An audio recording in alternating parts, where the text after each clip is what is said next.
Hi everyone, I'm Esther Gordon-Smith and I'm one of the Sustainability Community of Action volunteers, and I'm going to talk to you today about mental models of human settlements. So first thing, what is a mental model? Well, let's start with a story. In this story, a group of people are running across a field, but there are three different people watching. One person thinks, oh, they must be playing a nice game, maybe I'll join in. One thinks, oh, it must be a race, maybe I'll see who'll win. And the last person thinks, oh my goodness, maybe they're being chased by a tiger. Your mental model dictates how you see the world and probably how you will behave and some of the decisions that you will make. Here's another mental model. To some people, this is a door. To some people, this is the seat of power in the United Kingdom. And to some people, this is a set of steps with no ramp, which means it's not accessible for wheelchairs. I like peanut butter, so for me, my mental model says this is a tasty snack. But for somebody who's allergic, this is clearly an existential threat. And finally, quite a lot of you probably don't have a mental model for what this is, but it's actually a dressmaking tool for cutting fabric. So let's go back to Saltwich, which is the town we were talking about last time, which exists only in my imagination.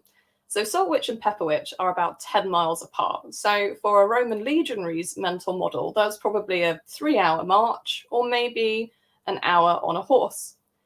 But if you had somebody in a fighter jet going 10 miles, well, they can do it in 37 seconds, but their mental model will probably be more about where are they going to land? Or say that you live in modern day Saltwich and you work in Pepperwich. How are you going to get to work? So some people's mental model will be, oh, I'll get in the car. Other people's mental model will be, oh, I'll get the train. And of course, a lot of this is dictated whether there is a train link between Saltwich and Pepperwich or not. For some people, their mental model is more about the journey than the destination. And so for the petrol heads among us, the route that they select might be more about which route they think is more fun.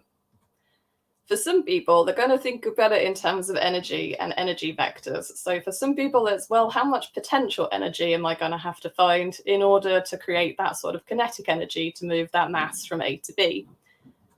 And so that's one of the reasons that we can have such wildly different responses to the same sorts of events. So say, for the sake of argument, Saltwich is getting a bypass. For some people, this is just going to be a relief. Other people, this is going to be something to protest about. Some people, that's going to be an opportunity to bid for some work, and other people might be concerned about roadworks. Our mental models affect our responses, and they affect the decisions that we make. So let's break down some systems for you. Here's the system of human. So humans are a funny species. We don't really have pronounced physical adaptations to our environments. And so the average human can tolerate temperatures from about 35 degrees before we overheat down to about 4 degrees. But that's predicated on if you can continually do star jumps. Babies need to be, for example, more like a nice toasty 33 to 35 degrees. And that's one of the reasons humans came out of the plains of Africa, where there was a nice temperate climate. What's fairly unique about humans, though, is what we did adapt was the ability to control fire and the ability to clothe ourselves. And we also created the ability to build settlements for ourselves and shelter in a way that other species haven't. And so that brings us on to, okay, what is the system of settlement?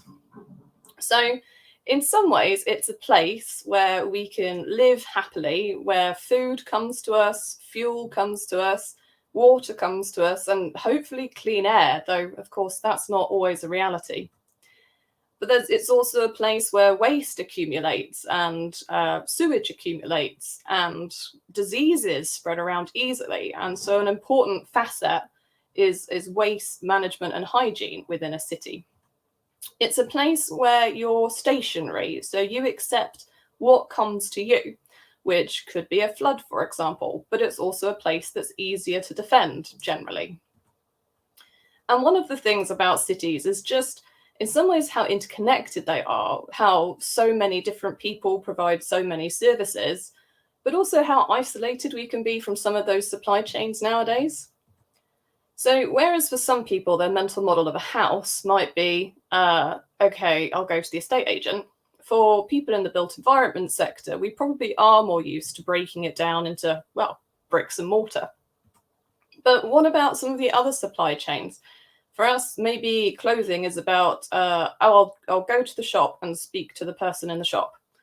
But who made the clothes that got there, and who made the fabric, and how was the fabric woven, and how was the thread made for the fabric, and who grew the source material in the first place?